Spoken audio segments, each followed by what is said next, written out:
Today is Tuesday, December 1st, 2020. Coming up on Roland Martin Unfiltered, President-elect Joe Biden continues to build his administration, announcing his economic team will show you the African Americans who will play a key role. A COVID-19 update, 1 out of 3 African Americans have lost someone to coronavirus.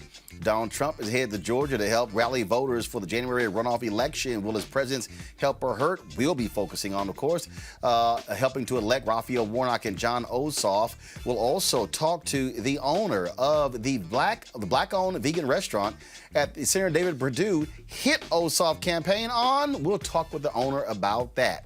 A lawsuit to prevent the removal of Confederate statues in Georgia heads back to court.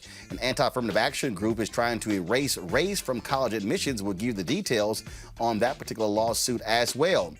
The shooting of the black man in Ashland, Oregon. White man has been charged with killing a 19-year-old Aiden Ellison in a dispute over loud music. Showed no signs of injury, disputing his claim that he was punched in the face. We'll talk with someone who is advocating for Aiden's family there. In Florida, the mother of Sincere Pierce, the black man who was killed by a Brevard County sheriff, she was shot during his funeral service. Man, wait to tell you what happened there. And also, a lot of folks on social media have been talking about the black owner of a restaurant in Dallas who went off on a group of black women for twerking in this restaurant. We'll show you the video and give you his explanation. Can't wait to see what my panel has to say about that. And in our Black Business segment, we'll talk with the owners of Smiles Shield, a black-owned business that makes face shields that allow you to customize them however you want. Also, today is Giving Tuesday, and there's still time to make a donation to your favorite charitable organization. I'll tell you who I'm donating to. It is time to bring the funk on Roland Martin Unfiltered. Let's go. He's got it. Whatever the biz, he's on it. Whatever it is, he's got the scoop, the fact, the find. And when it breaks, he's right on time, and it's rolling. Best believe he's knowing. Putting it down from sports to news to politics. With entertainment just for kicks, he's rolling. It's on go, y'all. It's Roland Martin, yeah. Rolling with Roland now. He's funk, he's fresh, he's real, the best, you know he's Roland Martin now.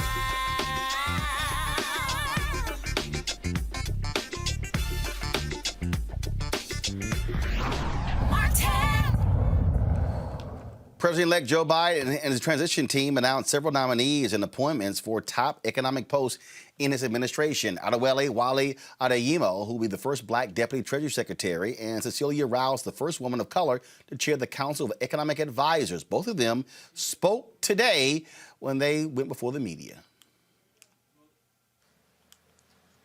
Mr. President-elect, Madam Vice President-elect, thank you for this profound opportunity to return to the Treasury Department and serve the American people. I know firsthand the President-elect's capacity to lift our country out of hard times because I had the privilege of working with him to help Americans recover from the Great Recession. In California's Inland Empire, where I'd grown up in a working-class neighborhood, the Great Recession hit us hard. We were one of the foreclosure capitals in the United States. The pain of this was real for me. It wasn't just numbers in a report or stories on the nightly news, but neighbors and friends who lost everything. I was proud of the work I got to do at the Consumer Financial Protection Bureau, protecting American consumers, and at the Treasury Department, helping to grow the U.S. economy. I was proud also of getting a chance to serve with leaders like the President-elect, who oversaw the Recovery Act's implementation, investing in American workers, betting on their resilience and drive, and giving families a chance to get up off the mat.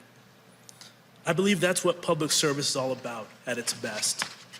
Giving people a fair shot when they need it most, offering hope through the dark times, and making sure that our economy works not just for the wealthy, but for the hardworking people who make it run. Those are the lessons I learned from my parents, an elementary school principal and a nurse who came to America to build a better life for me and my siblings.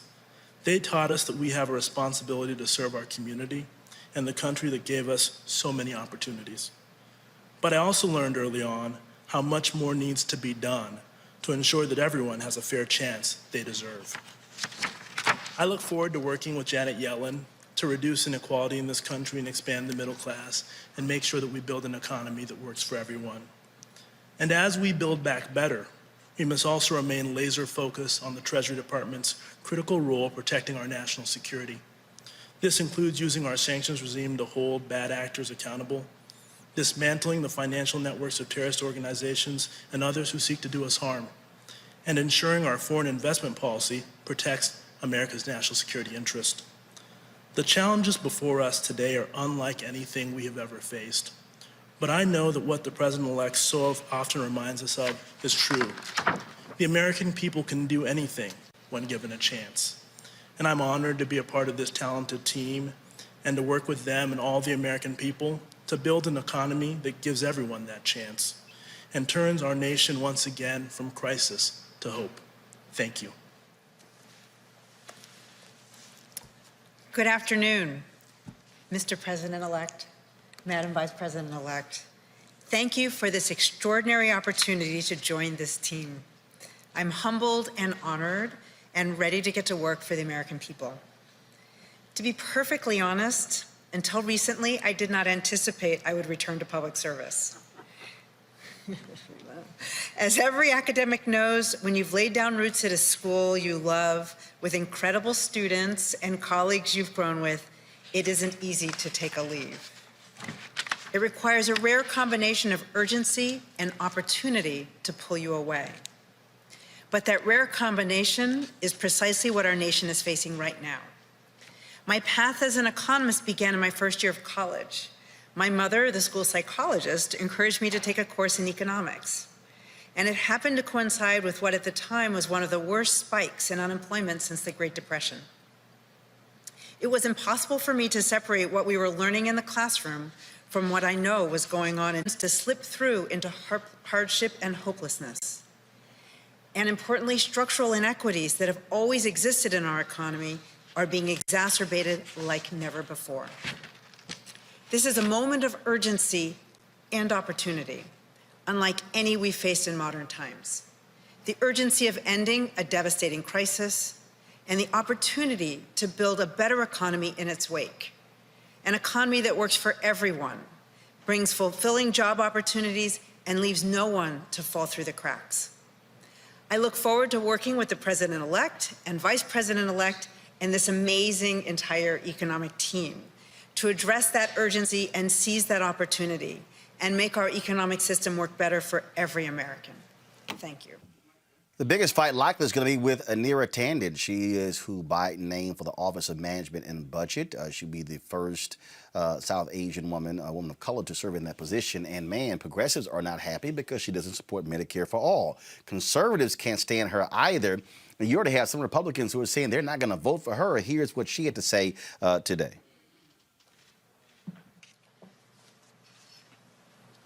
Mr. President-elect, Madam Vice President-elect, I'm humbled and honored by the trust you've placed in me to work with this talented team on behalf of the American people.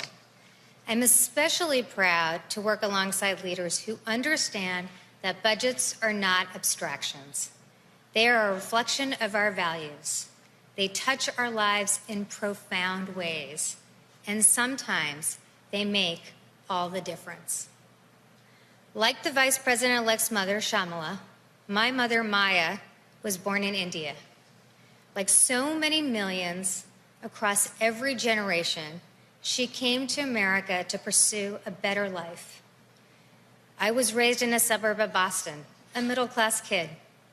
But when I was 5, my parents got divorced, and my mom was left on her own with 2 young children and without a job. She faced a choice: return to India, where at a time divorce was stigmatized and the opportunities for her and her children would be limited, or keep fighting for her American dream. She stayed, and America came through for her when times were tough. We relied on food stamps to eat. We relied on Section 8 housing vouchers to pay the rent. We relied on the social safety net to get back on our feet. This country gave her a fair shot to reach the middle class, and she made it work. Now, again, as I said, the attacks have already began because all of these Republicans are talking about, oh, she tweeted this and she tweeted that. Senator Chuck Schumer didn't want to hear any of that. Here's him slapping these Republicans around today on the floor of the United States Senate. Ticket items left on the congressional agenda before the end of the year. Over the next few weeks, the Senate must pass an appropriations bill to keep the government funded. We must pass the annual defense bill, a piece of legislation that Congress has passed every year for nearly 60 years in a row. And a top priority as well is a major COVID relief bill. We are in a moment of genuine national catastrophe. The rates of new cases, of hospitalizations and deaths are the highest or near the highest of at any point during this awful pandemic. The economic fallout of the pandemic spreads and spreads. November saw the largest single two-week jump in unemployment benefit applications since early April. Enhanced job benefits are only a few weeks from expiration. The time has come for Congress to pass a bipartisan COVID relief bill that meets the needs of our workers, our families, our schools, and our businesses. The Republican leader of this chamber knows very well that the only way to pass legislation in the Senate is with a measure of bipartisanship. But time and time again, the Republican leader's idea of action on COVID has been to bring partisan legislation to the floor and then demand everyone accept it. Every single iteration has included poison pills designed to ensure that the bills fail, not consensus proposals. That's not what these poison pills are at all. And he knows darn well that Democrats don't agree to them. Well, that's no way to do business around here.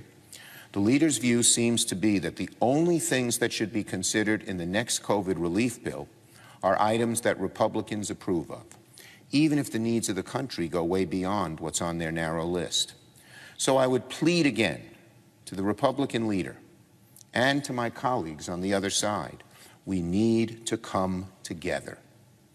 Both sides must be willing to compromise. While the Republicans in this chamber enjoy a majority, they must grapple with the fact that Democrats hold a majority in the House.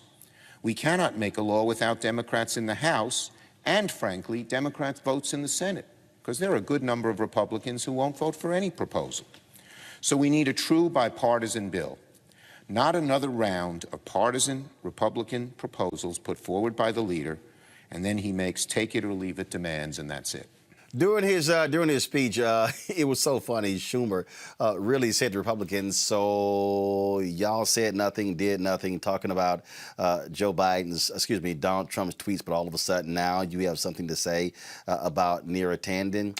He's like, yeah, I'm not going to buy that. Kelly Bethea, communication strategist, Michael Brown, former vice chair, DNC, Finance Committee, Candace Kelly, legal analyst. Glad to have all three of you on the show. It's really laughable, Michael, to watch Republicans whine about the economic team here, whine about Neera Tanden, her tweets, when these are the people who would often say, for the last 4 years, oh, I'm sorry, I didn't read any tweets from Donald Trump. I don't know what you're talking about. Yeah, any excuse. By the way, happy post-Thanksgiving to everybody, and happy holidays coming up. You know, any excuse they have to be disruptors and really not let anything happen for the American people is completely transparent. Senator Corrin of Texas went off on some ramble about her tweets and how she's been so against the Trump administration and I think him in particular and some of the senators for some of their votes. But it's just excuse after excuse after excuse. This is how they're going to be. Hopefully, President-elect Biden and Vice President-elect Harris will be able to bring people together so we can get things done, whether it's obviously COVID relief bill, getting the economy back on track, clearly maybe some infrastructure, something that brings red states and blue states together because infrastructure helps everybody. It's not just a blue state bill because there are highways in red states too, and that's what I think the president-elect will try to communicate. But Candace here, you have a strong economic team here. Republicans, the problem we have right now is they have the majority, obviously. That's why Georgia is so important. But it also means Democrats can't afford any folks on their side to waver. Bottom line is here. Democrats have to win both Georgia seats to force a tie. Otherwise, Republicans are going to try to block folks they don't like on Joe Biden's team, and they are targeting Neera Tanden. Exactly. And, I just want to say that when it comes to the tweets, even recently we've heard threats against people and things that people have been doing just in general over there on the Republican side where people just aren't paying attention or they're just not lending any credence to it. But this is something where people are going to have to come out in Georgia to make a difference. You have the Stacey Abrams of the world, but then you have Donald Trump who's going to make his way down there this weekend in order to try to change the mind of so many people. But at the same time, Donald Trump, he's between a rock and a hard place. At the same time, he's trying to just denounce the election system down in Georgia, everywhere from the governor on down. But at the same time, he's trying to get people out to vote after he's tried to convince people that this is a system that just doesn't work. So this is what we're going to really see play out when Donald Trump visits Georgia, as well as the debate, the one debate that's going to be taking place this week in Georgia, too. So it's going to be something that so many people besides Georgia are going to have their eyes on. Really important stuff going on. I think it's hilarious, Kelly, listening to it. First of all, it's going to be a whole bunch of hypocrisy from Republicans and Democrats. The moment they open their mouths on anything, they should simply say, show me the hand. I don't want to hear a damn thing. You didn't say jack for 4 years. I don't want to hear your mouth right now. Exactly. When it comes to Republicans, one thing that is relatively right about them is that when it comes to anything, whether it is for the good or for the bad, they are at a united front all the time. That's how Trump got into office. They, behind the scenes, you can ask any of them that they don't necessarily like Trump. They recognize that he lost, but on its face in public, what they will do is actually more or less lie about it. I'm not saying that Democrats need to lie about anything, but I do suggest and strongly encourage that they present a united front when it comes to these nominations, because we're all we have. The Republicans are unwavering, and Democrats need to do the same thing, regardless of your personal preference for the selections. At the end of the day, Biden is the president. He's making the decisions for the betterment of everyone. And Democrats are really the only party right now who could remotely have the interest of everybody in the country. So they need to, get on the ball and just get things done. This is why, folks, this is why elections matter. At the end of the day, election results matter. Who wins? And so that's why we've been talking about Georgia. Same thing when we talk about what's happening with coronavirus. We're dealing with an administration, which is a bunch of folks who have not done their job. We're seeing coronavirus cases explode all across the country, rising in November. Some experts expect the surge to continue. While a vaccine is expected to begin distribution in December, it doesn't change the fact that there are more than 13 million positive cases in the U.S. with 274,000 fatalities. A recent poll by the Dave Beaumont Foundation shows that 34% of African Americans know someone who has died from coronavirus. Many are hopeful that the vaccine will prevent more COVID deaths. And David Goldberg, the U.S. CEO of DHL Global Forwarding, says his team is ready to ship vaccines worldwide. Right now, what we're waiting for is the vaccine to be approved, the first shipments to be dispatched, and we're just standing by, ready. It's really up to the government now to give them the use authorization, and then once they're ready to go, we're standing by ready. Joining us now, Dr. Tyson Bell. He is critical care and infectious disease specialist at the University of Virginia. Dr. Bell, glad to have you back on Roland Martin Unfiltered. 1 in 3 African Americans know someone who has died from coronavirus. I mean, that shows you how devastating this is having on Black folks across this country. Exactly. And I'm one of those who know someone who's died of COVID-19. So this has disproportionately affected our community. This has been from the beginning. It's not a new story, Roland. Many different diseases disproportionately affect our community. This is just the latest chapter in a long episode, unfortunately. And when we talk about those who are being impacted, again, we keep urging our folks, look, to put that mask on, to practice social distancing, not go into these restaurants. Look, I mean, and we're going to show a video in a little bit about where this restaurant owner went off on these Black women who were twerking in the restaurant. It was a packed restaurant. and he himself was not sitting here wearing his mask at all times. And I just think that for so many people, they become lackadaisical and have this false sense. And we see story after story of people who blew it off. And then all of a sudden they get infected. Now they're having health issues. And some people are still having health issues 3, 6, 9 months later. Exactly. COVID long hauling is definitely a thing. Many people can have lots of symptoms that persist even after they've gotten over the initial part of the virus. So it's not just a matter of who lives or dies; it's what kind of life you have coming out of COVID-19. And just now we're going to the winter season where we're more indoors. Viruses spread more easily in the wintertime. In-home transmission is thought to drive over half of transmission. So this is a danger period. We don't have a vaccine that's rolled out yet. So we have to be extra vigilant this time.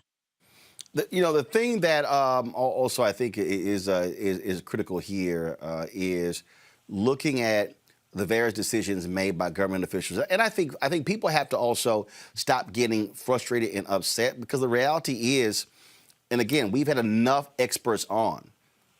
Folks like you are still learning every day about COVID-19.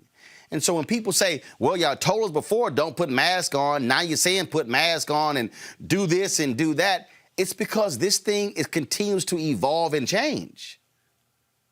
Exactly. We learn more every single day. And sometimes that means that advice that we may have given earlier on turns out to not be the right advice to give nowadays. So, this is science. A lot of science is wrong when we initially discover things. But as time goes on, we've learned what prevents the spread of COVID-19, and that's your basic public health practices: washing your hands, socially distancing, trying to avoid enclosed indoor spaces, wearing a mask. It's as simple as that, though it's hard for a lot of people to stick to, unfortunately. Some of that's messaging from the top, but a lot of it is that we have to have our due diligence, especially our community. When we talk about, in terms of what is next, we keep hearing about the vaccine, but the reality is, are you preparing people to say, look, don't think in terms of, okay, fine, they're going to be distributing 10 million or so dosages in December, January, that really folks should be thinking that we're going to be dealing with this, and I keep saying through October at the earliest, to prepare folks mentally moving forward.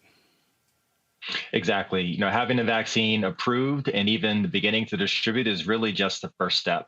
Once we get it to that critical mass of people, which we think is around 70 to 80% of people getting protection with the vaccine, that's when we'll start to see that benefit of herd immunity, where we have more wide-scale protection. But that's going to take a little bit of time in order to get that rolled out fully. And again, so that's going to be a huge issue there. Last thing here, Scott Atlas resigned from the Trump administration. He was one of Trump's go-to people. Thank goodness. I mean, surely to me, I would think as a doctor, you're happy to see this administration go away where we can actually have real professionals speak. Atlas didn't know a damn thing about infectious diseases, and he was out here talking as if he was the most important voice when it comes to COVID-19. I'm glad he's gone, Roland. That's it. Simple as that. Dr. Bell, I certainly appreciate it, man. Thanks a lot. Thank you. All right, to go back to our panel here. Candace, I'm going to start with you. I mean, look, everybody's dealing with this now. We're seeing everybody deal with this. We're seeing law schools. We're seeing elementary schools, middle schools, high schools, now businesses. So many people who are still being impacted by this. And I really think the key is to get people to say, y'all, be patient, because a lot of the experts, again, people are learning every single day. I just think I want to be over it, but it's not going to be over. I go back to the Spanish flu. That lasted 2+ years. That's right. And not only do you have to be patient, but you have to pay attention and watch the news and see that when we're dealing with these effects, specifically, like you said, we're not just talking about a couple of weeks. I know people who got COVID back in March, and they still don't have their taste. And we also have to share with people, not only be patient, but wear your mask, because that's just not protecting you. It's protecting me. It's like going on the road with a drunk driver. I might drive very well, but it's a drunk driver out there that I'm worried about. And then you have those I'm just gonna people. These are the people who are just gonna drop by somebody's house real quick. Oh, I'm just gonna go to church right quick. I'm gonna do the same things that I have been doing all of these years, and months during COVID, and I'm not going to change my ways. So we have to get the message that not only do we have to change our ways, but when it comes to African Americans, as you said, it's affecting us in a disproportionate way. It's all about the expertise, Kelly. And again, to me, there's nothing greater than seeing these idiots in the Trump administration leave the White House, because one of the reasons why we are in dire straits right now is because these fools were giving such bad information since January. The fact that they're just leaving is just it's a statement in and of itself, right? The fact that we are, what is it, 9 months in, and we're just coming around to possibly wearing masks. These people, there's a lot of people out there who still believe the propaganda, who still believe that mask wearing isn't necessary, that washing your hands vigorously at different intervals throughout the day, whether or not you did something, isn't necessary. People believing in the hype that has been proven false time and time again, both by experts and by victims. Now, over 250,000 victims are telling you, wear a mask. And that's not going to go away anytime soon. Like you said, the Spanish flu lasted 2 years. Like Candace was saying, you have a lot of people who do the, just gonna thing. And I've been guilty of that too. And I'm changing my ways as well, because not only do I not want to get COVID, but I don't want my family to get it either. So especially during the winter months, just hunker down, do your part, wear a mask, and hopefully the vaccine will come in a time to us outside of the CDC recommendations for the priorities soon enough for more people to be safe. One of the things that we're also seeing when we talk about seeing these people just finally go away is really the cesspool that they have created, Michael. We're now, New York Times is reporting that Rudy Giuliani has discussed actually getting a pardon from Donald Trump. Okay, Rudy, does that mean you did some illegal stuff? Not only that, you now have, he's pardoned Mike Flynn. Then Sean Hannity's out here saying that Donald Trump should pardon himself and his whole family. Now, we also know from the Department of Justice that they are actually investigating and these were from some redacted documents, they are investigating a bribery scheme involving pardons as well. To watch this administration, I don't put any of it past anybody. That's how these thugs work, and I think we're going to see more of this. So if Donald Trump starts throwing out pardons left and right, because they know the kind of illegal crap they've been involved in the last 4 years. And I certainly don't remember in my constitutional law classes when I was in law school I don't even know if you can pardon yourself if you haven't been indicted or charged with anything. What would they be pardoned for? Future crimes? I mean, that's what, I'm sorry, was that Candace or Kelly? Sorry, go ahead. Kelly. That was Kelly. Wait, one second. Michael, please finish. No problem. And I just don't, it's very odd that they're talking about Giuliani again. Not that I'm aware of, he hasn't been charged or indicted with anything. They can't do anything clearly on the state courts. So even if state charges, so even if they do get pardoned for something that they haven't been charged with, they can't avoid the New York state charges or other states that are going to come after not just 45 and potentially his family and their company. And that's what's so funny. He's talking about, what his future plans are. I think he's got a lot to deal with. He's going to have a lot on his plate come January 21st that he has to figure out before he tries to figure out what his future is. Kelly, go ahead. No, I was just saying Michael was making a point regarding whether you can basically preemptively pardon someone. The answer is yes. It is incredibly rare, and it has not yet been challenged as to whether it's legal, mainly because it's so rare, and frankly, the president does it. I believe the last time it happened was with LBJ and Nixon, but I'm not sure any other times before or after that. But I'm confused, Candace, because here's the problem. The Constitution says the president shall have the power to grant reprieves and pardons for offenses against the United States, except in cases of impeachment. So how can you grant a pardon to unknown things unless if you grant the pardon, you are admitting that you actually were involved in crimes? Roland, I think you hit the nail right on the head. I think that we are going to be seeing something come down the pike, or, we're just going to see on January 21st, a lot of things happen because there are about 6 to 7 very viable legal cases that Trump is going to have to face, one of them being the emoluments clauses lawsuits. What's happening is that the chickens have come home to roost. There are lawsuits that are out there. There are things that we don't know about that are going to reveal themselves. So I think that's what you are trying to say, too, that, well, what are we fighting here if we don't see anything yet? That's going to come. And that's what they know, and we don't know yet. Go to my iPad, please. This here is something that was written by an assistant attorney general under Richard Nixon, who basically wrote this memo August 5th, 1974, that said a president cannot pardon himself. Now, granted, this is a legal ruling, has not been tested in court, Candace.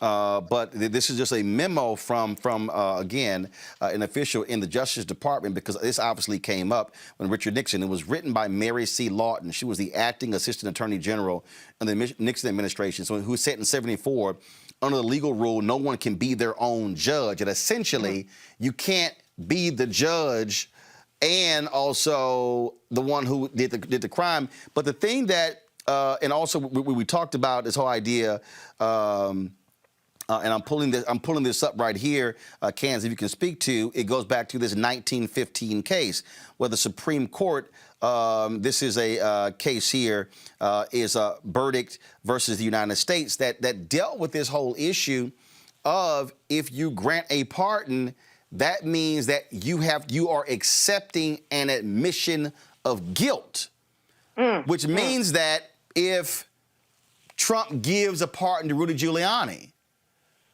aren't they going to have to admit guilt about something?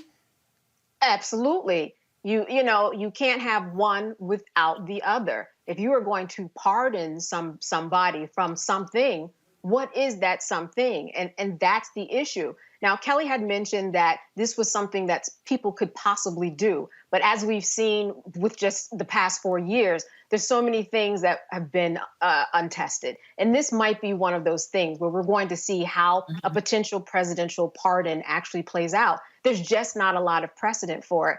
But just like the last 4 years, we just haven't seen a lot of precedent for anything. So we're still going to be learning all the way to January 21st. But to go back to your original point, absolutely. What are we pardoning somebody for? Somebody has to say, I did something in order to be pardoned for. Right, and that's really what jumps out of here, Kelly. So when the likes of Sean Hannity says, "Oh, you should just just hand out pardons to everybody," what they're basically saying is, all y'all did some dirty stuff. All y'all were engaged in crimes. So therefore, I need to hand some pardons out. So whatever is discovered after we leave, this little pardon here covers the legal stuff y'all were involved in. There are several vaccines that are going to be approved. Kelly, go ahead. Oh, I'm sorry. It's delayed on my end. No, you're absolutely right. The fact that we're even having this conversation just shows you just how rare and unprecedented such an action is on behalf of a president. But we've also haven't had a president who is this much of a fraud in office. He pales in compared to Nixon. Absolutely. So I don't think it should come to that. But in the case that it does, I do not believe that he should be pardoned. I don't think he should have the capacity to pardon himself. But in the event that he tries, he can't pardon himself from state crimes. he can only do that. He can only make that action with federal crimes. But the key there is crimes. The key there is crimes. And so again, no one has enumerated a crime of Rudy Giuliani, a crime of Trump and his children. If you're talking about a pardon, you are admitting I did some illegal shit. You are. And if they are pardoned, then they won't be held accountable for it. But what I'm saying is, if it comes down to that, they would have to admit something on a federal level. Right, but they admit something that happened, and and if they did something and the jurisdiction is within the state. Well, no. I know the difference between federal and state. I know the pardon does not only covers federal crimes. The point I'm trying to get to is, and again, because it hasn't been tested, if a pardon is granted, doesn't the language, and Candace, Michael, or Kelly speak to this, doesn't the language have to specify what the crime is, why you're pardoning somebody? I mean, you just don't say, hey, here's a pardon. It covers anything you did. Right. Well, under normal, Candace, you want me to go first? Or you want to go, Candace? Oh, well, you were getting to my point. It's not going to be normal, so I'll let you go. Right. It's under normal circumstances, when you go for clemency or a pardon, it goes through the Justice Department first, then to the White House counsel's office for a recommendation to the president. Obviously, he doesn't do pardons that way. He doesn't. Well, first of all, that's just a process. That's not constitutional. Correct. So the reality is, it can be however they want to do it. However he wants to do it, he can do it that way. That's correct. But most presidents follow. Michael, go ahead. But most presidents have followed that process. Can he do a different process? Of course he can. But I guess the point that we're all trying to figure out is, what are the limits of the power of pardon? Because to your point, Roland, yes, in the clemency, certainly application that goes to the Justice Department, or pardon application, same that goes to the White House counsel's office, it does have to enumerate what was done for them to be pardoned for. Now, again, that's part of the process. He could have a whole different process. His process may be, if a celebrity comes in and says, I want this person pardoned, that's good enough. So I guess we'll have to wait and see over the coming days how his White House counsel's office decides to handle pardons and clemency. Candace, go ahead. Well, when we're talking about process, we know that when it comes to President Trump, he doesn't believe in process. If there's a process, he's going to flip it upside down on its face. And people will, by and large, support him because they're afraid, because he has power. So that's what we're seeing here. If there's a process, he's going to do exactly what he wants. And that's going to be the issue. And that's what we're seeing unfold right now. The only difference is he has a very limited time in order to pull this off. Well, bottom line is, I think we're going to be seeing pardons flying out of this White House fast and furious as they're trying to cover their butts as best that they can. Got to go to a break. We come back. We're going to talk about this drama out of Dallas. Okay, this restaurant owner, this brother goes off on these sisters for twerking in his restaurant, but a lot of people say he was wrong. We'll discuss that also. We'll talk about Georgia. Well, the Republican Secretary of State is blasting Donald Trump and Republicans for Trump for attacking the voting in Georgia, but also saying, Republicans, why the hell aren't y'all coming to our assistance when we did this thing right? And we'll talk with the sister who owns a vegan restaurant in Georgia that got caught up in this brouhaha between Senator David Perdue and John Ossoff. All of that next on Roland Martin Unfiltered. We could get Lil Wayne, Drake, the Migos, Cardi B, Beyonce, Jay-Z, Kanye. We got to get every person that they listening to say something informational and positive about voting, because they not listening to the average just vote. We gotta have to do some skits about why and what happens when you don't vote. When you don't vote, then you have no community. You're like, hey, they changed Darling Street to emancipation. I don't want that. Did you vote? Did you, because they asked. You know, you gotta hit people where they staying at. Like, understand what you're not getting by not voting. Let me give you a concept of, hey, you know you could have this, and this school could be better. It could have this in this school, but you know how you get that? By voting. But you don't wanna vote. What you need me to do? You want me to put a food truck in front of every voting stand? I'm handing out as you vote. Get you a hot plate as you walk off. You know, what do I need to do to get you to understand that this is, do I need to get a bus and drive around and go to every elderly home and pick them up? Pick them up. Tell them we doing, it's bingo. You know what I'm saying? Pick them up. Because they gonna get on that bus. They going to bingo, and we got free divers too.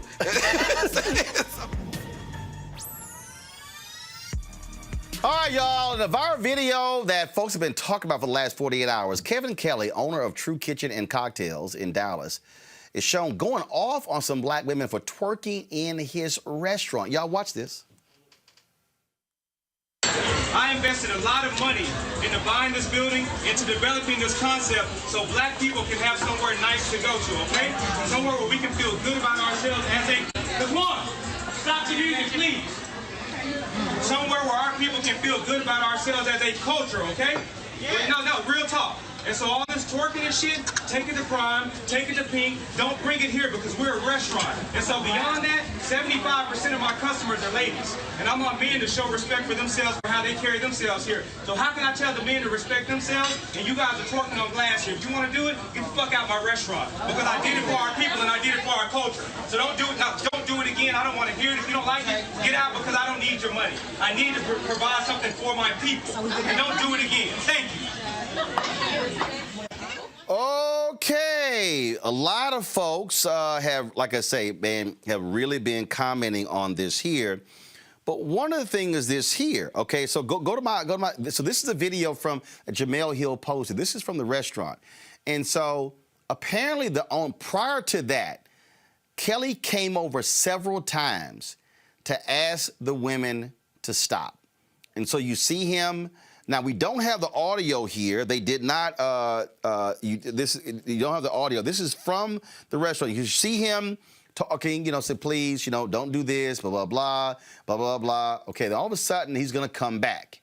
He's going to come back. All right, so he comes to the restaurant. Hold on, I think she had a second post.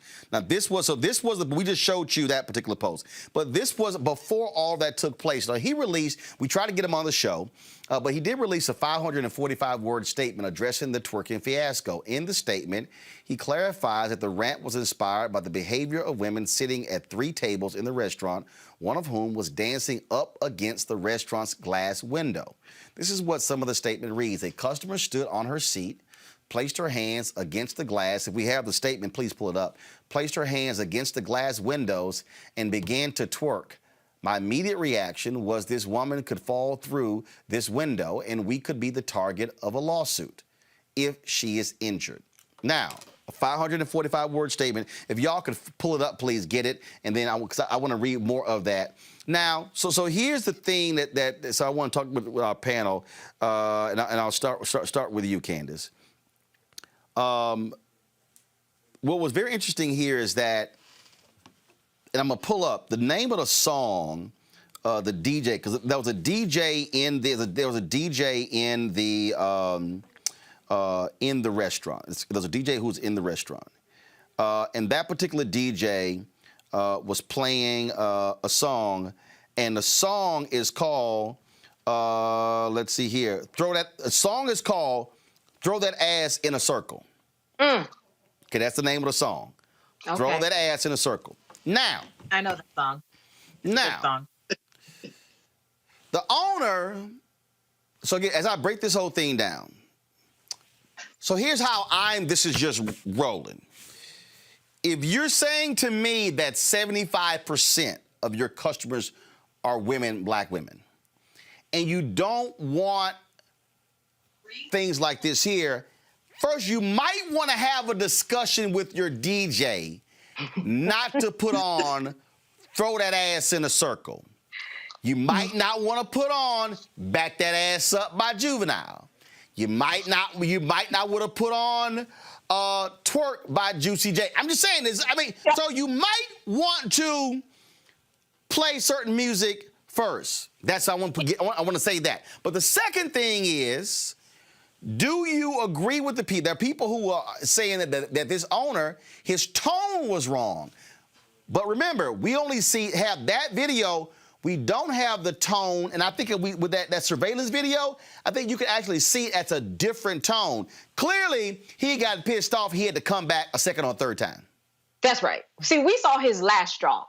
He already had put the straws out there, right? Yeah, we saw the version when your mama started whooping your ass. That's right. That's what we saw. And so, in all fairness, we need to know the backstory, and I think that we're seeing pieces of it on the video right now. But as you said, the problem was with the song. He manages the restaurant. He controls what is on there. If he respects Black women all that much, how about songs without cusses? How about songs without saying "get up and shake that ass"? So that was the first and foremost. The other problem was that he had me until he started cussing, because then his point just became a paradox. On the one side, he was saying, look, I respect Black women. This place respects Black women. But then he went and cussed them out.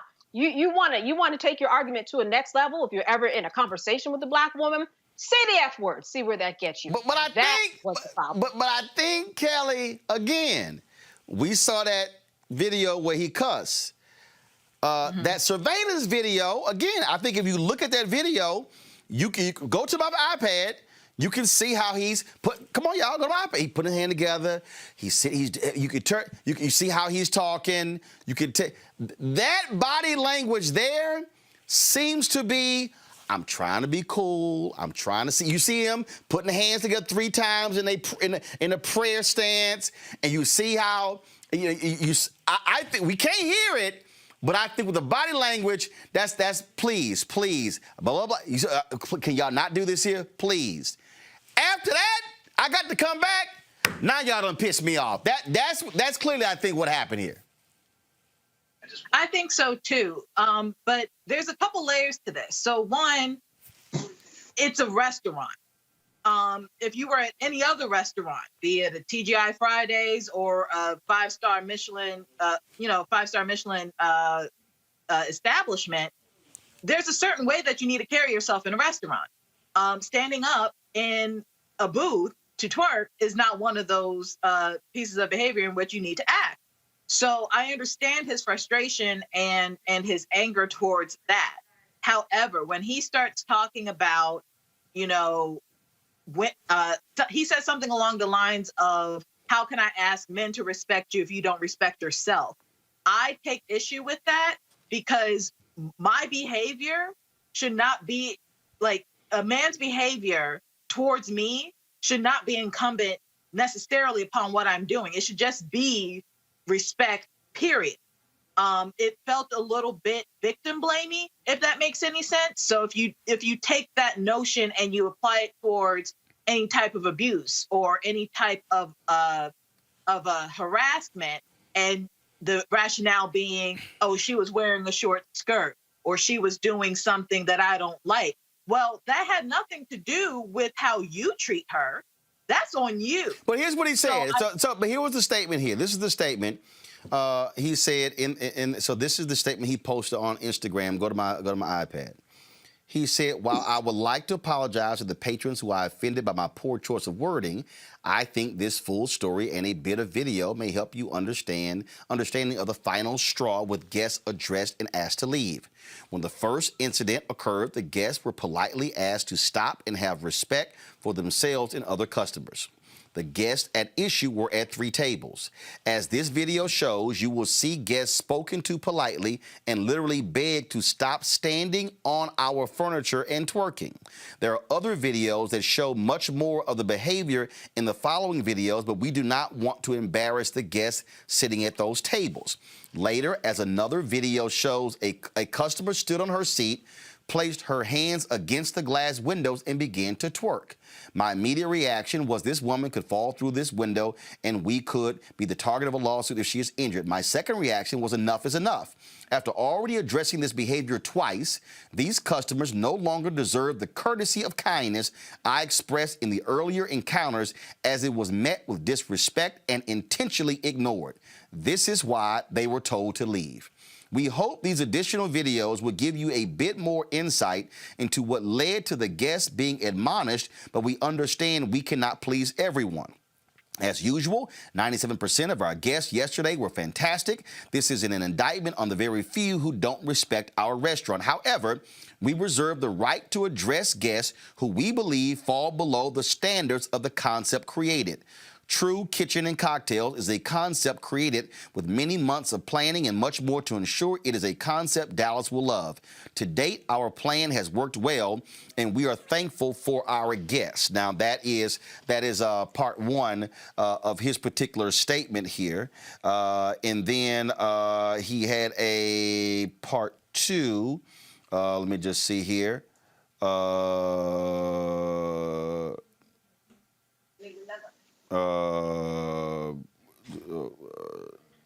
We can't. What is this here? What is it? No. Excuse me. No, it is a part two, folks. So he has part one here. Then they posted this, which is actually kind of weird. They posted, after conducting a thorough investigation, we have found that the spices, seasoning, and recipes of food mixed with the magic of our chefs are what makes a few guests want to twerk. We have had numerous discussions on the matter and have agreed that we will not change our spices, seasoning, and recipes or culinary magic. However, we can't allow standing in seats and twerking. Regardless, we do encourage all to come to True Kitchen and Cocktails, enjoy the music, enjoy the vibe, and be careful when you're eating our tasty food. God bless you all this Tuesday, and smile. A hashtag high level, not eye level. Clearly, they're trying to turn the page here, Michael. As I think they should, and I don't really have much to add of what Candace and Kelly had to say. I guess he could have handled it. Everything was fine. I agree. He walked over to the table, I think very calmly said, hey, this, please stop this. Came back calmly again. I think when he stood up in the middle of the restaurant and embarrassed the folks that he was trying to have them stop, could have obviously made other people feel uncomfortable about coming back to his restaurant. So I think he could handle it. Now, I was involved in an event where some folks had had too much to drink. It was a fundraiser. And they were not acting well or not acting right. So what the organizers did, they asked the person to leave, gave him his check back, so they felt like they weren't being not just asked to leave, but also you kept my money, gave him his check back, so he felt, I guess, respected in that way. And he could have done the same with these ladies. The ladies, look, clearly you're not going to listen to me. Your meal's on me.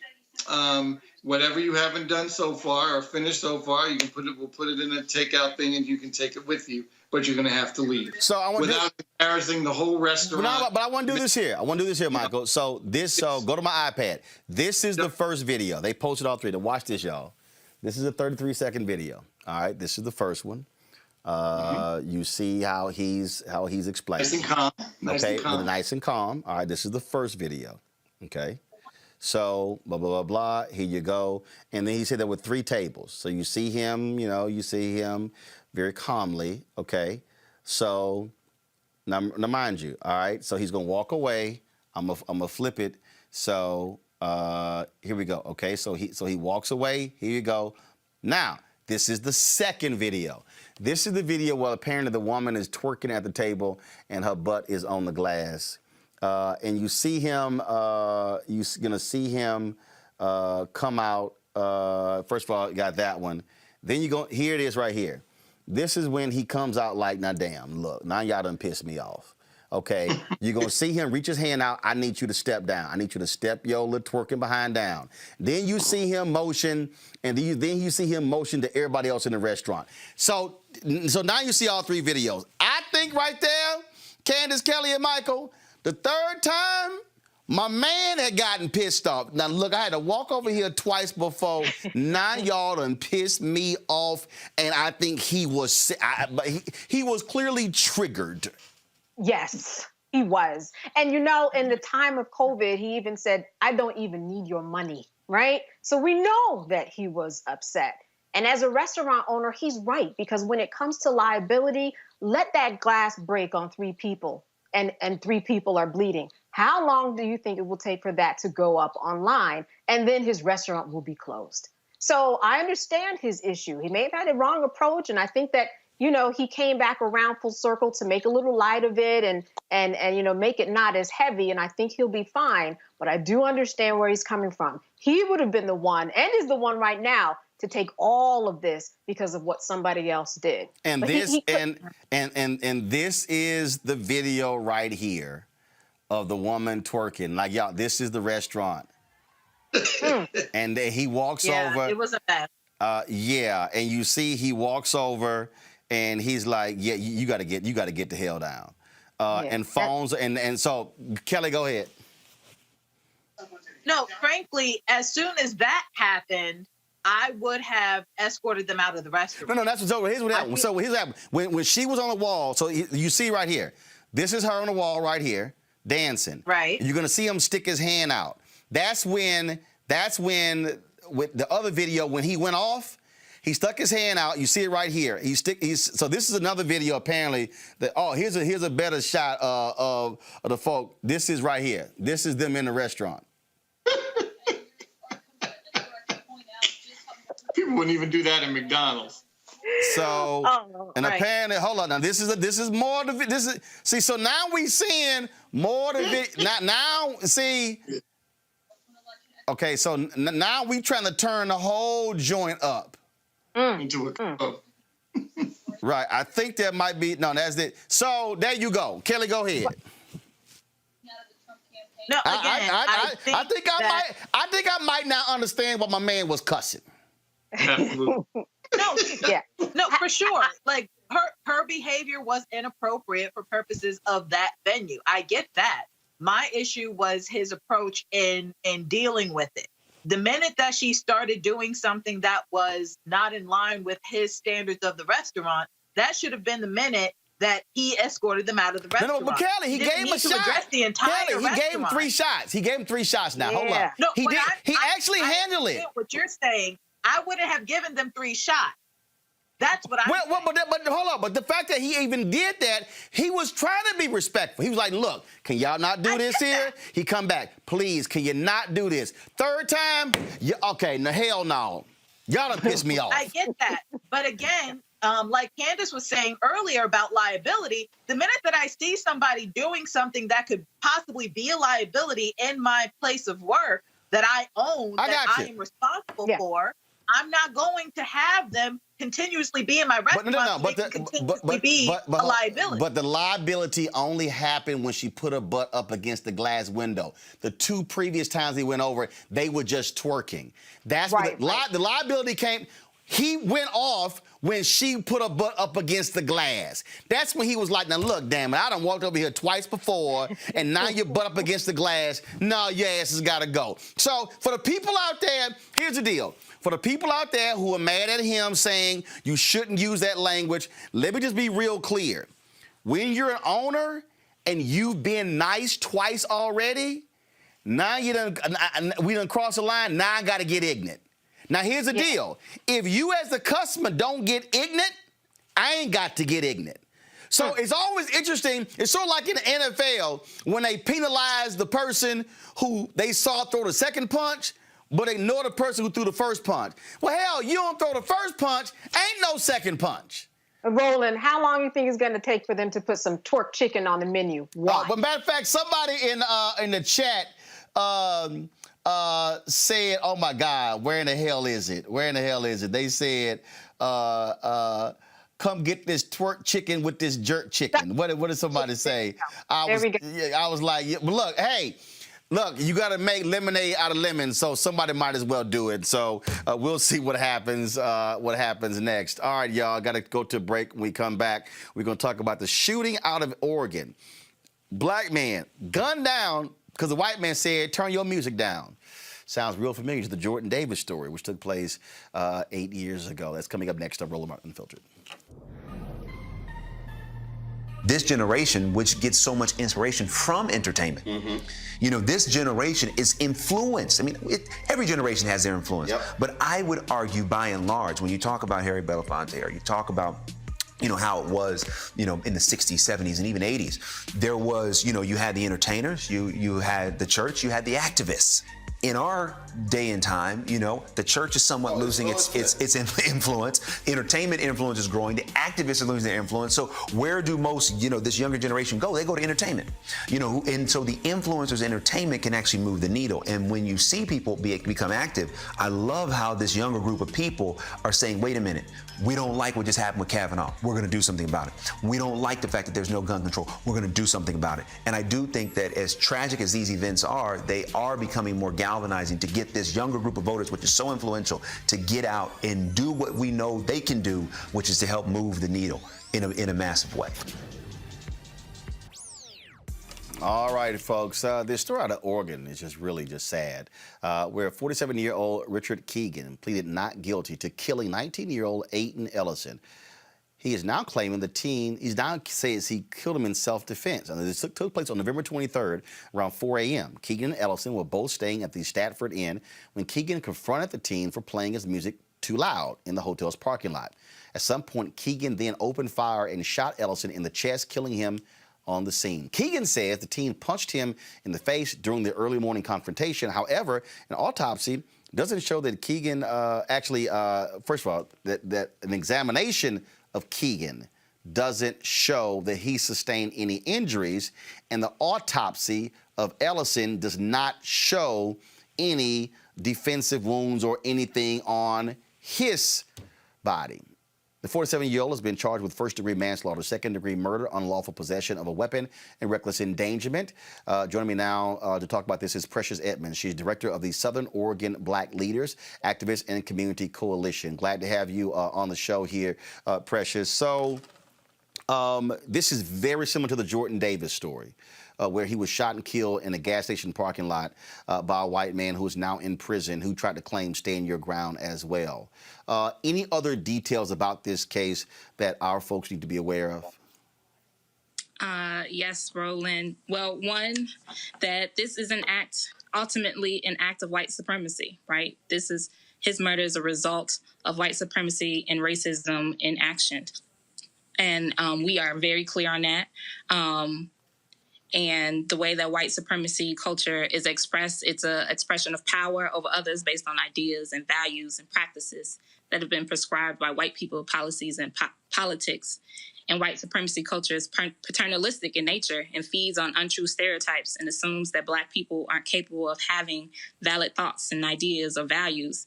And this is what leads white people like Keegan to believe that Black people are obligated to make them comfortable or submit to their self-appointed authority, and see themselves as an extension of the police force and have the right to police Black bodies. And anytime Black people assert themselves, they are met with tone policing, public attacks, and violence. And white supremacy culture impacts everyone, and we have to fight white supremacy culture like our lives depend on it, because ultimately they do. If this was in the hotel parking lot and if they were arguing, I would assume it got loud. Were there any other witnesses? Did the hotel management come out there? Did this guy Keegan go to the hotel management to get them to intervene? Yeah, so he went to the reception desk and he complained to them, and the reception person came out, and that was the first engagement with Ellison. But Keegan also came outside as well. So instead of just telling the reception and allowing them to intervene on his behalf, he also felt the need to still go out there and confront him himself. So, Aiden, was he staying at the hotel? Do you know if he was staying there?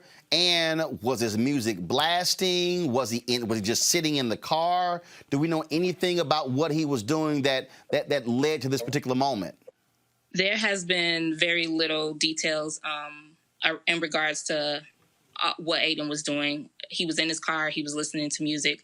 It is believed that he was staying at the hotel as well. They both were. But there have not been many reports. The only affidavit is really basically from the receptionist and from Keegan. Hotel, do they have any parking lot footage to your knowledge? I have not seen any. Ashland is a very small place, so it might be possible that they did not have that. It is certainly a very sad story here, and again, it's one of those things where you have folks who are vigilantes take things into their own hands. And not only that. Here's the thing that I don't quite understand. If you're staying at a hotel and somebody's blasting their music in the parking lot, this is where you call the cops. You don't actually get into an argument with someone else, pull a gun out, and shoot and kill someone. Yeah, I mean, this is why I think for all of the events that occurred were inappropriate.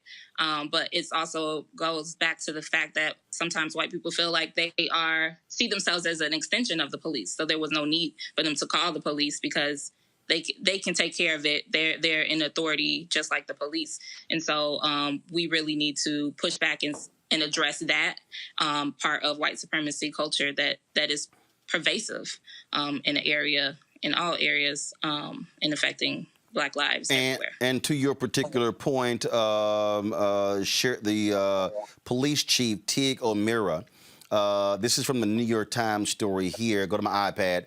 Said the department was looking into whether the shooting was driven by race, adding that a racial motive had not been legally substantiated.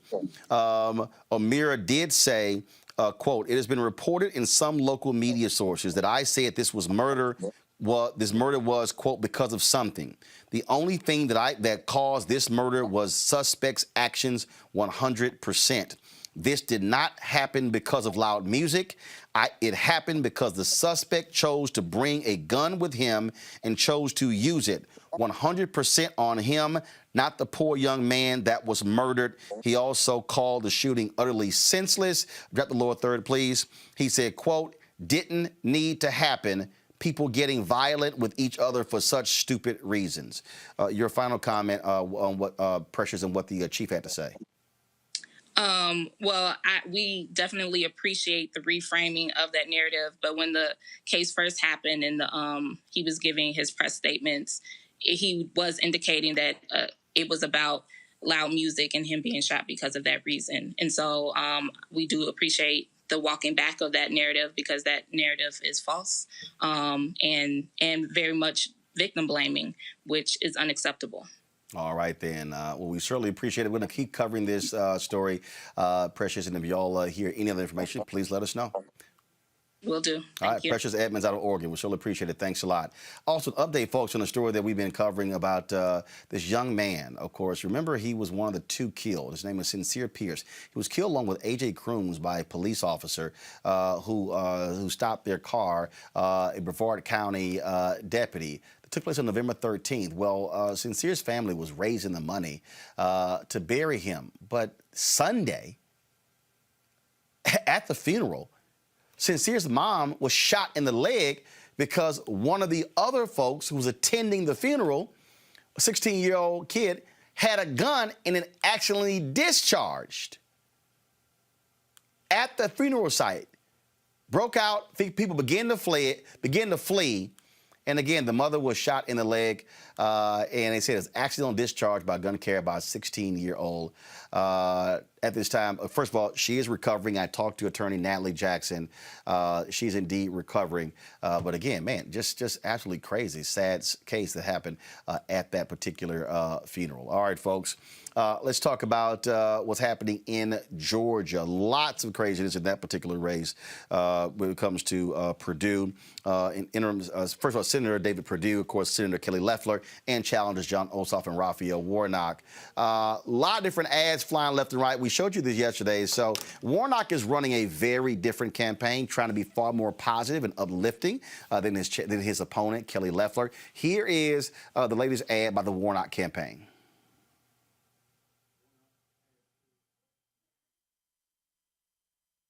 The Warnock campaign. So a Raphael Warnock ad. Let's go ahead and cue that ad up, please. And we just want to show you the contrast of what's happening in terms of in this particular campaign here. And so we're going to go ahead and play that. We showed it. Yes, we showed this particular ad yesterday. And so go to my app. I have it. Go to my iPad, please. Take it right now. as yourself. It's a value we all try to live by, but in Washington, it's been forgotten. It's clear our politics are broken, overcome by a selfishness that rewards money and power, leaving far too many of us out of the conversation. I'm Raphael Warnock, and I see you. I see too many communities left behind, too many hardworking people ignored. I'm running for Senate to be your voice. That's why I approve this message. All right, y'all. So that is the Raphael Warnock ad. Now, a little bit later, we're going to talk to the owner of Slutty Vegan, a restaurant in Atlanta, where the Purdue people took a shot at Jon Ossoff for going to her restaurant because I guess he's saying Republicans eat beef. Well, the Ossoff campaign fired back with this ad. We're at Mom's Kitchen in Preston, Georgia. It's a family business. I enjoy making people happy, giving them a good meal. But since COVID, we had to close our main dining room. We lost all of that business, and we used to do a lot of caterings. We can't do any of that anymore. David Perdue knew what was about to happen. He was getting classified briefings about the pandemic. But instead of him being concerned about us, he off selling stock. We had no idea we'd have to close our businesses off. We'd lose caterings, and so many people died.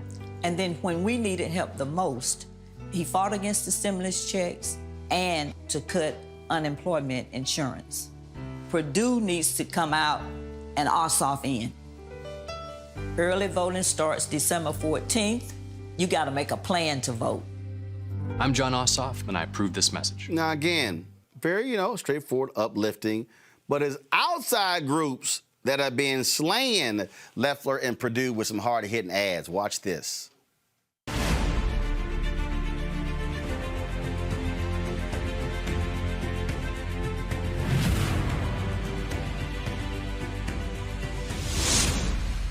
One senator in particular irks me.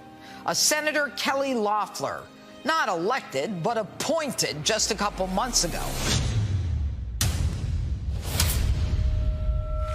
Calls across the political spectrum for the resignation of Republican Senator Kelly Loeffler of Georgia. Loeffler, her husband's the chairman of the New York Stock Exchange. I know that sounds like a joke about rich people in an Adam Sandler movie. That's a real thing. He owns the stock exchange. So they're two regular down-home folks.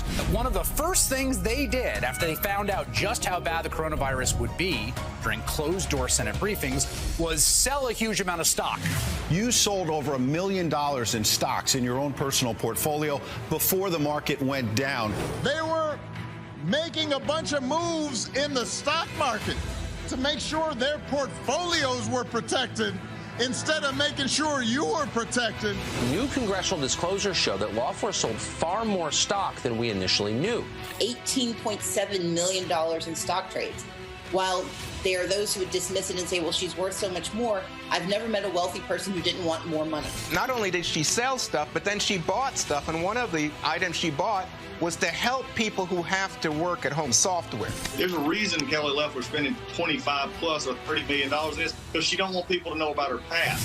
So she owns part of Atlanta's WNBA team, and there are calls for her to give up that ownership now. Truth is, with Kelly Loeffler, her own ambitions and her own elite friends come first, and the president, the rest of us come second. Folks, this woman is knee-deep in the swamp, and she just got there. We should have leaders who actually respect the people. If Loeffler knew about these trades, she should leave office. The voters of Georgia had the opportunity to ballot box you out.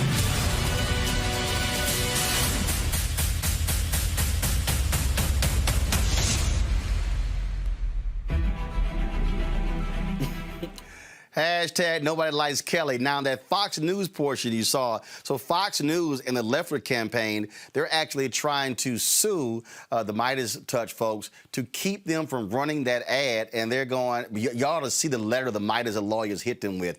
It's absolutely lovely. But also, there's another outside group called Really American. They've been hitting hard Loeffler and Perdue on their insider trading when it came to the pandemic. Watch this. Richest member of Congress with more than $500 million, crooked Kelly Loeffler is using her money to shield herself from the law. On January 24th, the same day Loeffler got a secret coronavirus briefing exclusively for senators, her first concern was for her stock portfolio, not the safety of Georgians. Amid a flurry of outrage over her pandemic profiteering, Loeffler's husband, Jeffrey Sprecher, made a $1 million donation to Trump's America First Action Super PAC. Just a few weeks later, Trump's Department of Justice suddenly dropped its investigation into Loeffler's suspicious stock sales. Even her fellow Republicans on Fox News were sickened by Loeffler's craven corruption. Crooked Kelly Loeffler thinks the law shouldn't apply to rich people like her. Vote her out on January 5th. Well, now, Michael, big contrast. You see the Warnock ads with him walking his dog and, you know, being uplifting and the outside groups hitting. Look, this is going to be a turnout race. Your thought on just those, the contrast there? Incredible. I mean, for great ads, certainly entertaining. You know, hopefully they work.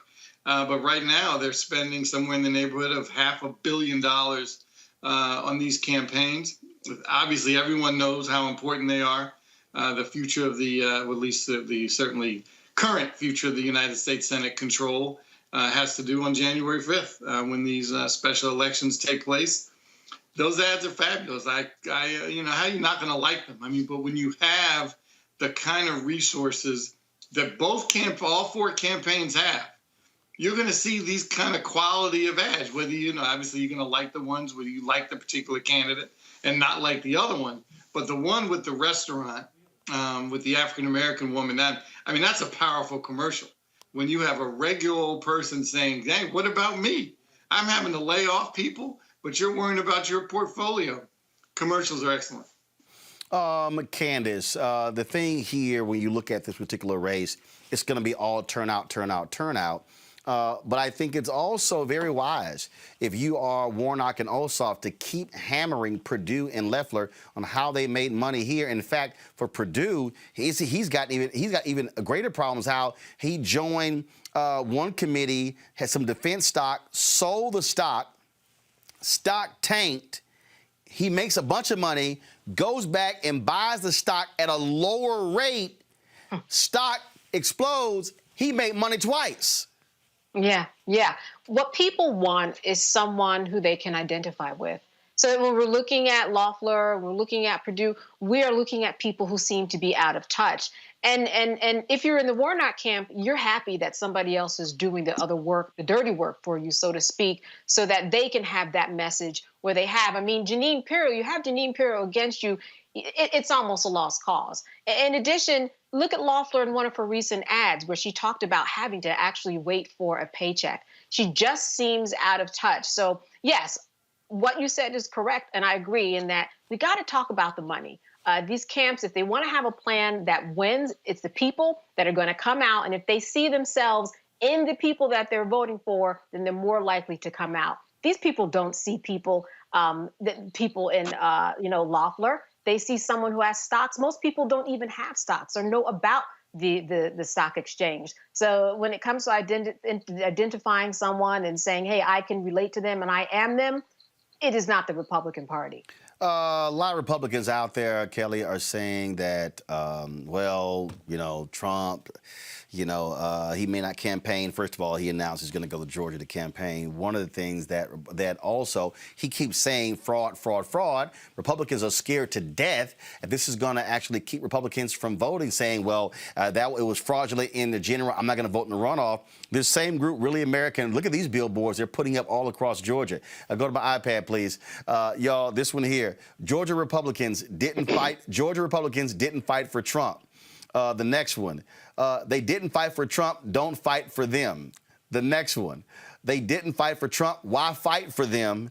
And the next one, they lost for Trump. Don't win for them. So what they're doing is they're actually trying to play into the Republican anger over what Donald Trump is saying he lost Georgia because of voter fraud. Works for me. Whatever works. Let's throw the kitchen sink at them in terms of method to make sure that they don't win this election or this runoff, rather. But my thing is the fact that Trump is about to go down there is if he's going to do what we purport he's going to do, which is still talk about fraud and widespread voter fraud and don't mail in anything and all that stuff, that could be a blessing in disguise for Democrats, because he's feeding into the fears of Republicans on the ground who don't want to use the one thing that could possibly save them from COVID in terms of voting. So, again, throw the kitchen sink at them in terms of methods. He lost, and hopefully the Georgia Senate Republicans will lose as well. But I don't think that Warnock needs to have any negative ads out there. Like Candace was saying, they already have Midas Touch and others doing the dirty work for him. But also, I've seen a couple ads where he's kind of sort of nice nasty in a sense. I don't know if you have it, but he was walking his dog. Yeah, and basically that wasn't no nasty. That was cute. That wasn't even remotely nasty. I thought it was nice nasty. That wasn't nasty. That was uplifting. That wasn't nasty. This is how you get nasty. Is too much of a coward to defend his record to Georgia voters. He's rarely even made a public appearance since October, when Democrat Jon Ossoff embarrassed him in a debate. Jon Ossoff has agreed to 6 different debates leading up to the January 5th runoff election. Perdue is chickening out of all 6 debates. And the Atlanta Press Club is even warning that Ossoff will debate an empty podium if Perdue doesn't show up.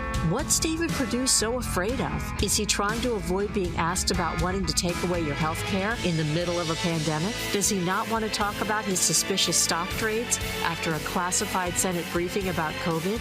Or is he too chicken to defend being against a new stimulus check for your family? If David Perdue is too much of a coward to face Georgia voters, he's too much of a coward to be your senator. Vote him out on January 5th. Now that's getting nasty. That's definitely nasty. But you also have to take into consideration that he is a pastor and his whole platform is about uplifting, similar to Biden. What you didn't see Biden do a whole lot in his election is going low, so to speak, and attacking Trump's character and attacking all of these things. All he did was lead by example and be like, hey, I'm doing this. You see what he's not doing.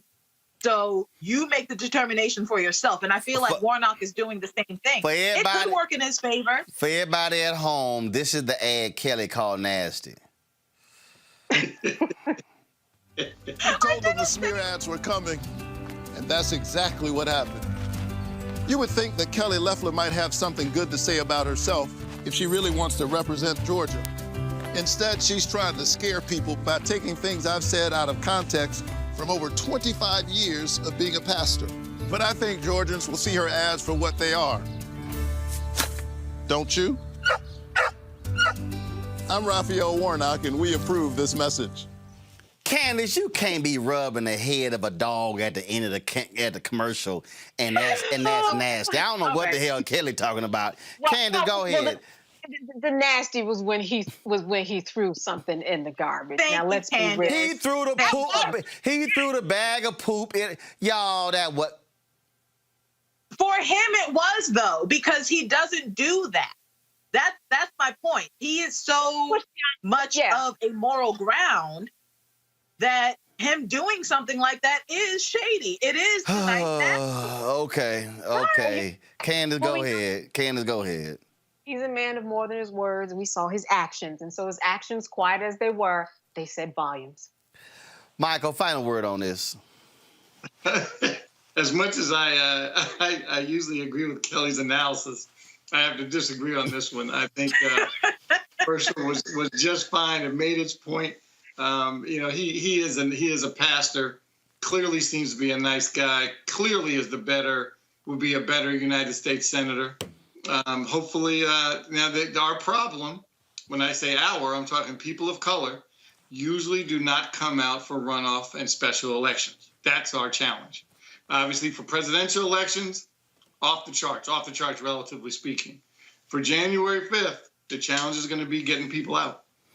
Well, and one of the things here is going to be looking at those crucial places where black turnout was low in the general election. You're absolutely right. You have to get your people out. You got to get them out to the polls. You got to get them out. And again, what you're looking at, this is not going to be, let me be real clear, this is not going to be an election that's based upon the issues, that's based upon, you know, how people feel. No, it is going to be based upon stirring the emotions of people and pressing them. And again, I don't, you know, I'm only going to show this because you need to understand how the right plays. Now, Kelly, I hear your point. I hear your point. But this is where you got to have folk on the left. That's why those Midas Touch ads, those really American ads. And before I go there, Michael, can you answer this to me? Where in the hell are the DNC ads?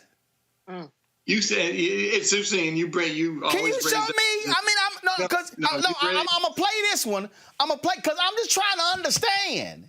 No, you raise this actually in every cycle, and you're usually correct. As you know, you raised it for the presidential, and then the DNC stepped up with a whole bunch of ads. So I'm hoping, like you are. Where are they? They're coming. Well, hell, because okay, here's my point on how the Republicans play. All right, yeah. This is the ad. I'm only showing you this, y'all. I don't want to show you this crap, but I need y'all to understand how they message to their people. Nikki Haley and a bunch of Republicans pushed this thing out a few days ago. Watch this. How bad is Raphael Warnock for America? Let's count the ways. Raphael Warnock is a proud defender of anti-America pastor Jeremiah Wright. That's right, this guy. No, no, no. Not God bless America. God damn America. Warnock's response? We celebrate Reverend Wright. He is a preacher and a prophet. Warnock even called police gangsters and thugs. Police power showing up in a kind of gangster and thug mentality. Warnock's church hosted a love fest with communist dictator Fidel Castro. And Warnock signed an anti-Semitic letter accusing Israel of apartheid and supporting boycotting Israel. Warnock eulogized cop killer Troy Davis.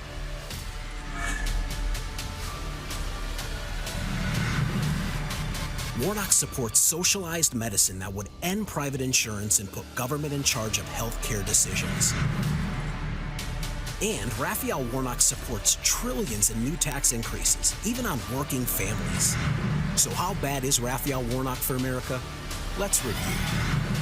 Raphael Warnock is an anti-America, anti-police, anti-Israel, anti-Semitic, anti-jobs, anti-taxpayer, pro-socialized medicine, and pro-communist radical. Whew. That's a lot of reasons to stand against Raphael Warnock. That's a lot of reasons to stand for America. That is how they had been attacking him. And so you saw in his ad where a bunch of people, a bunch of outside groups said, oh, this is fraud, this is not true, this is not true. Look, negative and lies last longer than the truth. That's what you're up against. That's what you're battling. That's what the fighting goes on. And the bottom line is that, look, people just got to understand this is the kind of nastiness we're going to see over the next 30-plus days here in this race, Michael. Absolutely. And these ads are going to continue over the next, as you just mentioned, several weeks until January 5th. And the money is going to be there to run these ads. And obviously, you know, at some point in time, the pastor is going to have to make a decision on what kind of ad. Clearly, these outside groups are going to defend him, but he's going to have to make some decisions himself about what kind of ads and what kind of messaging he's going to want out there. Because as much as, you know, we all hate to admit it, negative ads work. And I'm sorry they do. I wish they didn't. A lot of us wish they didn't, but they do. And especially then you have to couple that with what we were talking about earlier, with how we don't come out enough for runoff elections. So we have a lot of work to do on these two very important races. I really hope that because first of all, Ossoff and Warnock are really campaigning together. I really hope they utilize what took place with this restaurant, Slutty Vegan, as an example of how David Perdue and Kelly Loeffler really don't give a damn about black businesses. So John Ossoff over the weekend, Saturday was supporting small businesses, and so that was called Small Business Saturday, okay? So it was about touting small businesses. So John Ossoff decides to visit a black-owned vegan restaurant in Atlanta. Here's the video of him visiting there. It's called Slutty Vegan. Well, roll the video, please. So here's the deal. He's in line. You see him standing right there. And so he's, long line there. And so supporting small businesses. All right. So the deal is this here. The Perdue campaign, they decide to sit here and, get an attitude. Here's the tweet that they put up. All right. We're going to show you the tweet that they put up attacking Ossoff. Ossoff can have the plant burger. We'll take the all-star special. Pick your side, Georgia. So what are they saying? Like the hell with this black-owned business? Is that what they're saying? Well, let's actually talk to the owners of that particular business. They join us right now, and I'm sure this was not what they were hoping folks would talk about. But guess what? All publicity is good publicity when you're owning your own business. So, so joining us right now with Slutty Vegan are the two owners who are with us right here. And I'm trying to pull up their names. I'm going to pull it right here. Don't have it there in my prompter. So let me go. Pinky Cole. Pinky, how you doing? Pinky, you there? I'm here. How are you? All right, Pinky. So let's just say this was not where you wanted to be. Did you get a sense that what David Perdue in his campaign was saying is the hell with your business, forget a business like yours. We only support places where there's beef trying to attack him. To me, you're attacking a black-owned business. A small business. The interesting part here is if you've never been to Slutty Vegan, one thing you're going to hear about Slutty Vegan is we get a lot of support from the community, right? We do a lot in the community, so people really have our back. So when you mess with Slutty Vegan, you mess with the city of Atlanta. So when Perdue said what he said, a lot of people took it personal. A lot of people. We've contributed almost $500,000 in community initiatives through our organization and through the business alone. So we don't just serve burgers and fries. So for Ossoff to come and support a black business that's a pillar in the community, it meant more than him just standing in line saying, I want to get a dance hall queen. It meant I'm going to support a business that uplifts the community and utilizes their resources and their platforms to lead and to bring people up with them. And people didn't like what Perdue said. I actually laughed. I got to be honest. You know why? Because I'm a former television producer, right? So I'm going to take all the press that I can get for my business. And what that did is it provided me a 15% increase in business. So thank you, Perdue. And what he didn't realize is that the people who didn't know anything about John Ossoff knew a lot more about him through the avenue of Slutty Vegan. So I'm glad that he was able to get the exposure that he was probably looking for. And I'm glad that Slutty Vegan did too. So, it's a win-win for the both of us. Well, and in fact, during there were 100,000 people in the Atlanta metro area who voted for Biden who skipped the Ossoff-Perdue race. Many people believe that if those folks had actually voted for Ossoff or voted for Biden, Ossoff would have beaten David Perdue in the primary there. And so I've talked to people in Atlanta who said Ossoff really needs to do better to get black folks to know who he is. And so Perdue attacking Ossoff for visiting your restaurant, to your point, and I've heard this from other people, it's ticked a lot of people off in Atlanta, and it has black folks like, oh, now y'all want to mess with the black restaurant. And so when he says, pick your side, Georgia, that's black people clearly are saying, we're going to pick our side, Ossoff over Perdue. Yeah, listen, the reality of it is this. A lot of people still don't know who John Ossoff is, right? He could have won the election last time, but, people weren't familiar with who he is. And let's be honest, right? Getting black people familiar a second go round to even vote for a runoff election is hard enough, right? So what you got to do to get people to pay attention, you got to do it in the most unconventional way. So if it was me, and I like to call myself a hood politician, if I'm going to get people to vote for me, I'm going to go through the most unconventional avenues to get people to, one, know my name, to know what I stand for, and to know what I represent. And it's going to be beyond a campaign because, listen, you got to meet the people where they at. You got to let people know who you are and what you represent. And I think that, I actually commend John also for coming to one of the hottest concepts in the country that so happens to be in Atlanta to do that. So it's like, if Slutty Vegan like you, everybody like you, you're good to go. So I think that a lot more people, especially Black people, got a lot more familiar with John Ossoff over the weekend. And Purdue, I think he should retract his statement because it didn't make him look too good. This was a photo that John Ossoff put on his Twitter feed, the two of you, and he said in his tweet, y'all, I'm going around Atlanta for hashtag Small Business Saturday. First stop at a Slutty Vegan ATL.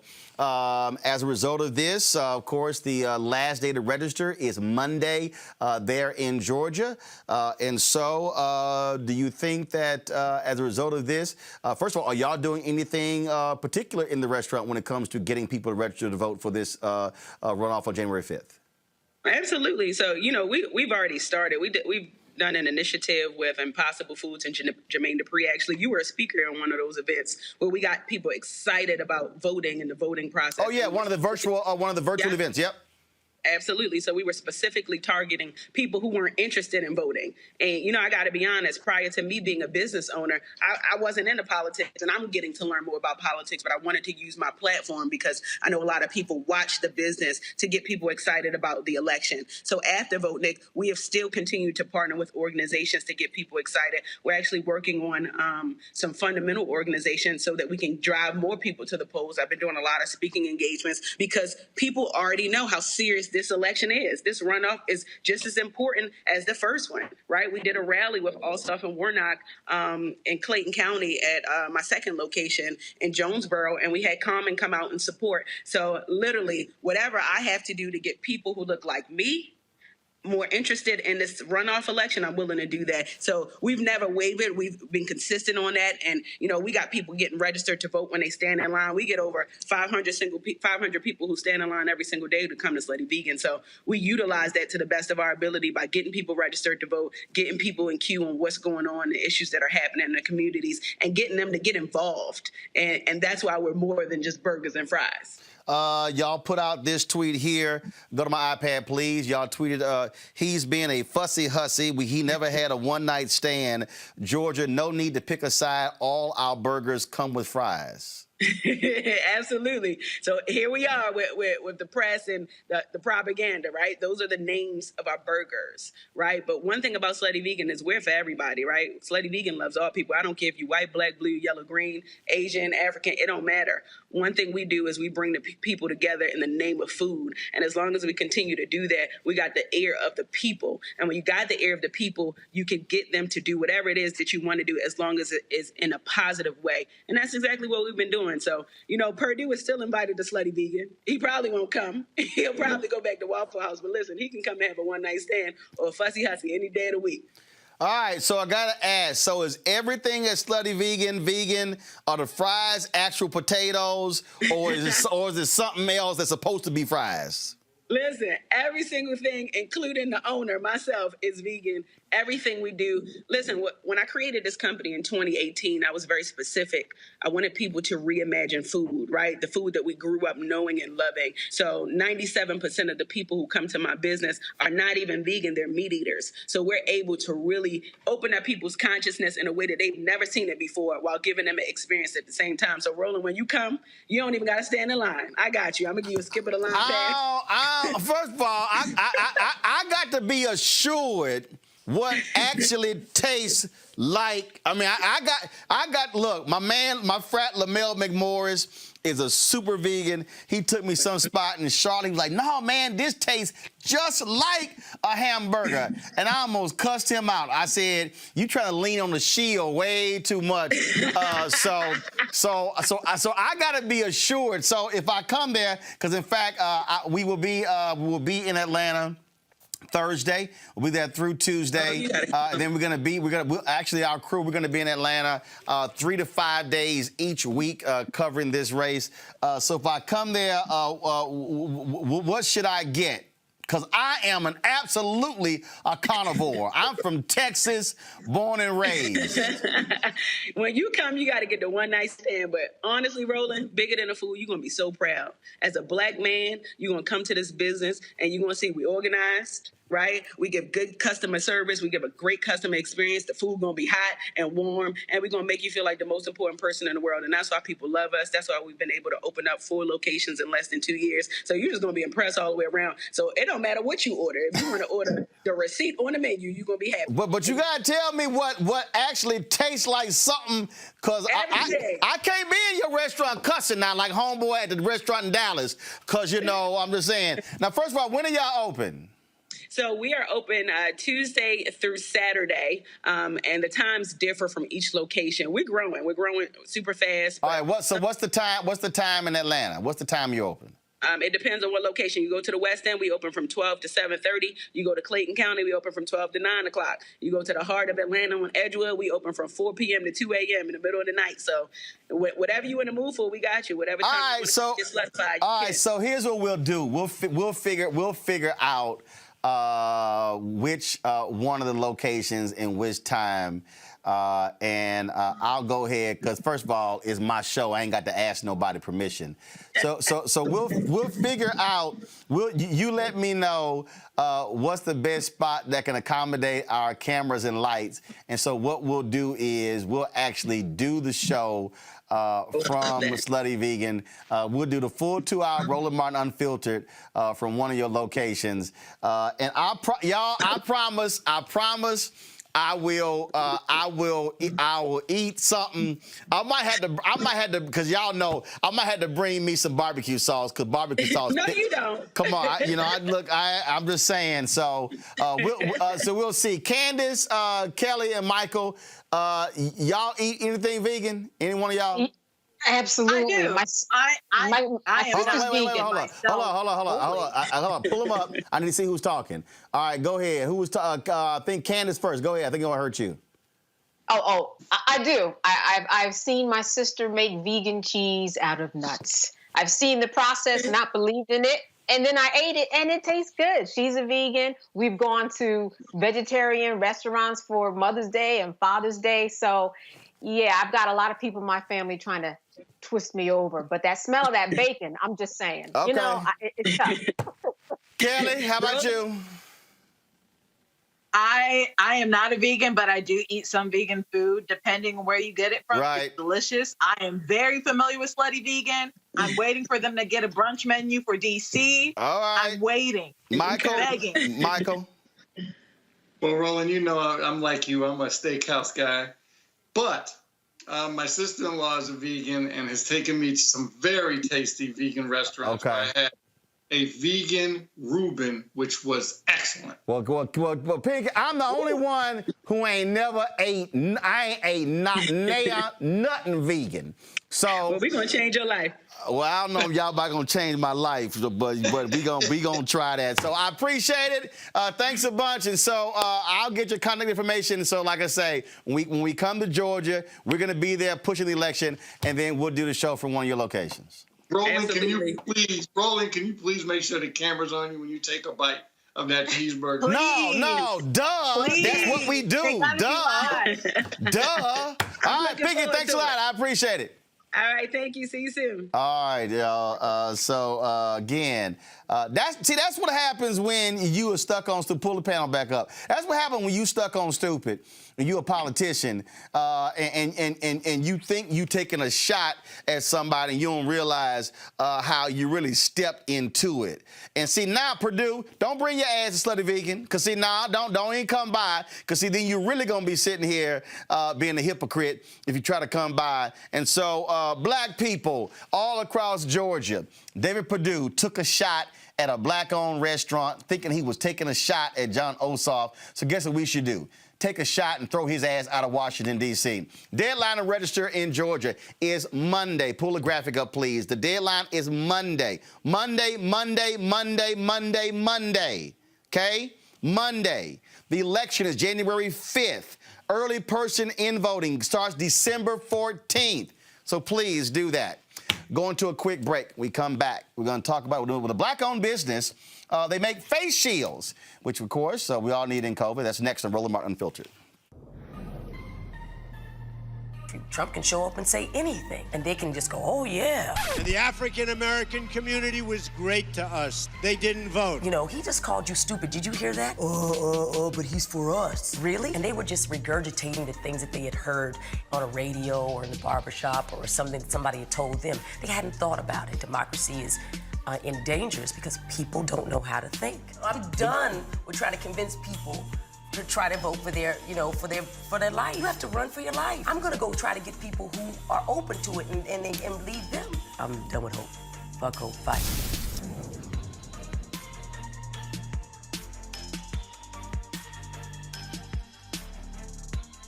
Morning. And now the President of the United States, Donald J. Trump, on the telephone. This election was rigged. This election is a total fraud.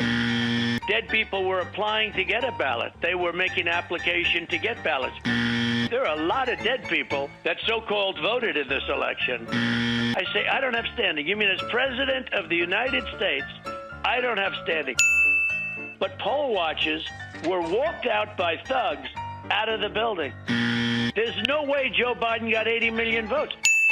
You know, the votes in Dominion, they say, are counted in foreign countries. There are many mailmen that are in big trouble right now for selling ballots, getting rid of ballots. Well, you know, we're completing the wall. Like I said I would. Everyone said you'd never be able to do it. That's another one I got built, and it's had a huge impact. They stuffed the ballot boxes. This is disgusting, and we cannot allow America's election to be corrupted. We cannot.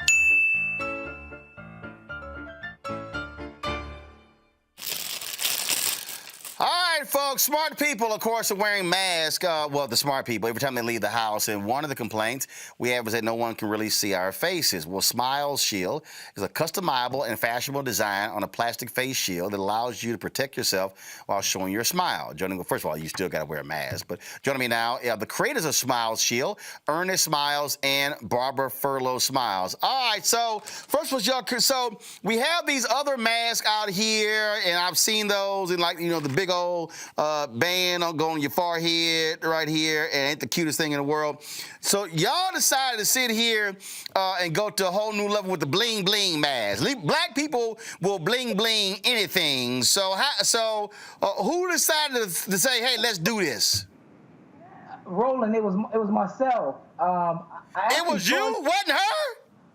Big band. So I was like, this is something that people will love, a customized face shield. We understand that it's a serious time, but us as African Americans, we have to be, we got to be snazzy, we got to be fly. So we said, well, how do we do this, and how do we deliver something that the people will love, Roland? And so when y'all started this, what was the first one you did? What was the first one, Barbara, that y'all decided to do, and then how's it grown from there? Yeah, it's a great question. So not only did he start it, he brought home an LA Dodgers one. And for me, as a woman who loves makeup, loves to still have her personality, I said, we got to take this to the next level. And so we actually have 7 collections. So we have bedazzled, we have luxury, we have the customized one where you could add bling on the shield. So there's a lot, it's growing. And so we really want to just give people an opportunity in this pandemic, in this rough time, the ability to still have something that means something special to them. If we're going to be in this, why not have fun and look fly in it? So y'all decided to do these here, and so the one I'm rocking. Go ahead, Henry, zoom in on this one. Just tell me which camera we're gonna zoom in on. And so what I'm gonna show y'all, so they sent me 4 different ones. I just want to show y'all in terms of what they look like. And so this one here, they sent me this one. So this one is Roland Martin Unfiltered, and so this one right here. And so I guess also with the shield, it works if that way folks can't see your face with the mask. Hell, just put your name on it, and then they'll know.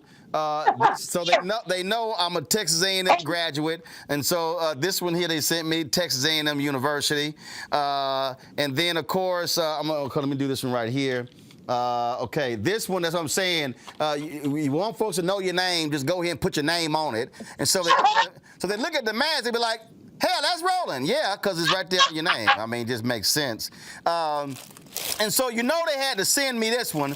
Poor little Michael, because he belongs to that little junior little association, that little youth group.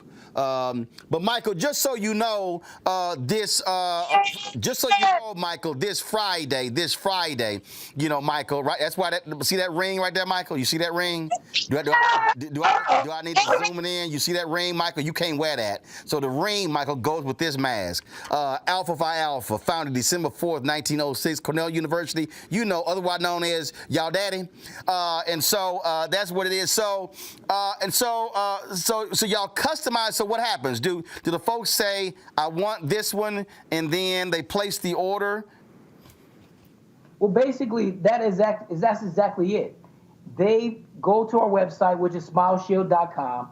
They pick what they want, and they customize a shield, just like yourself with Roland Martin. Or if they want to bedazzle, there's a selection, and they select it. My wife has a couple. Go ahead and tell them what you got, baby. And so the beautiful thing about the website, it's a quick, easy self-service. So we have pictures of what they look like. This is from our luxury line. One of our top sellers is hot pink bling that's selling out. And then we have bride bedazzled as well. So literally, if you want it, you go to our website, smileshield.com. You see the 7 collections. If you want to do a name customization like we have, you go to customize, put your name, and you can add bling, you can add accessories, or you can go to our bedazzled, luxury, etc., and then you can see the picture and order it. Wow. So and so the one you have, you got it all around the edges here, all around the edges. Bling around the shield.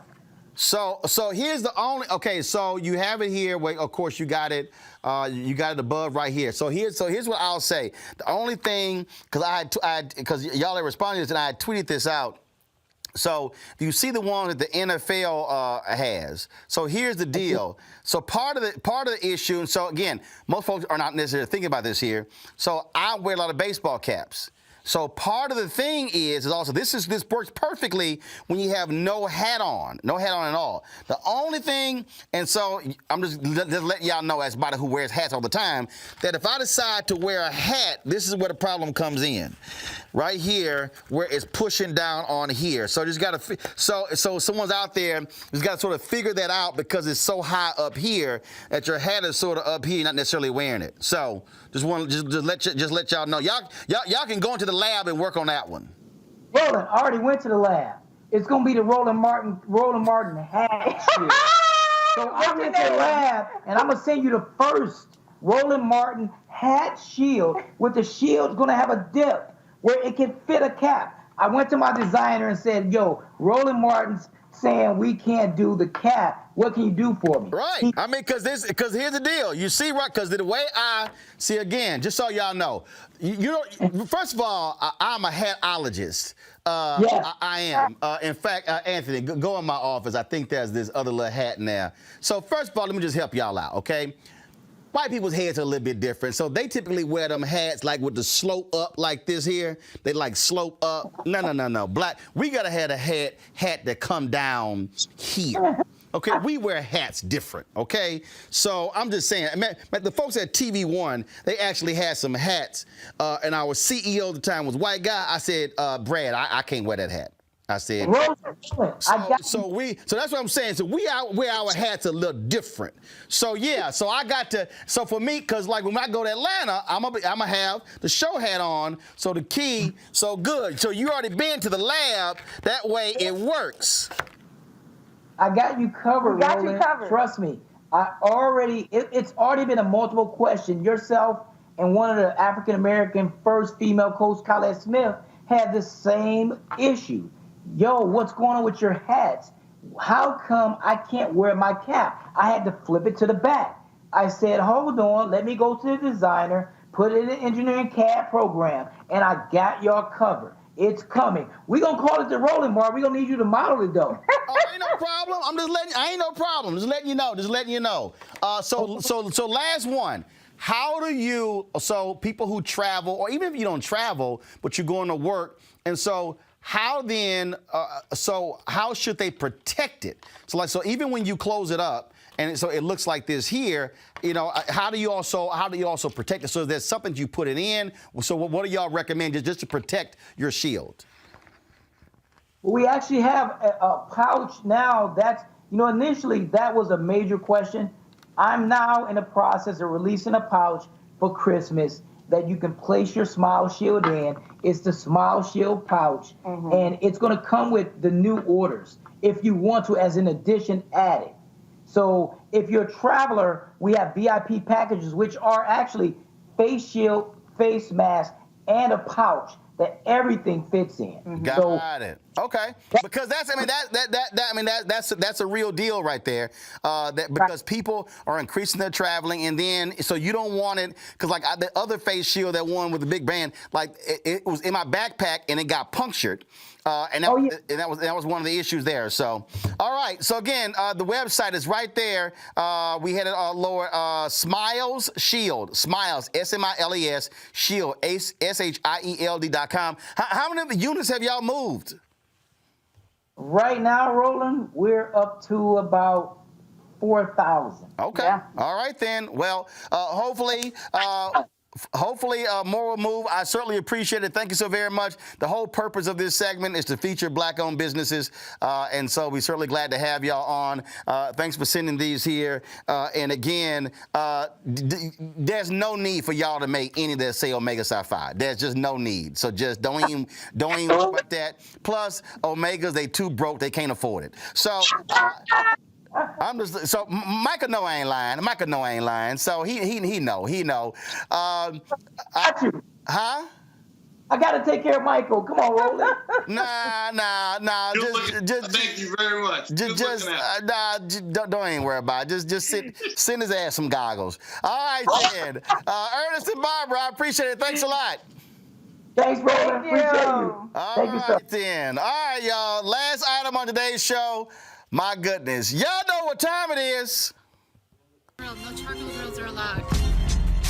I'm white. I got you, huh? Illegally selling water without a permit on my property. Whoa! Hey! You don't live here. I'm uncomfortable.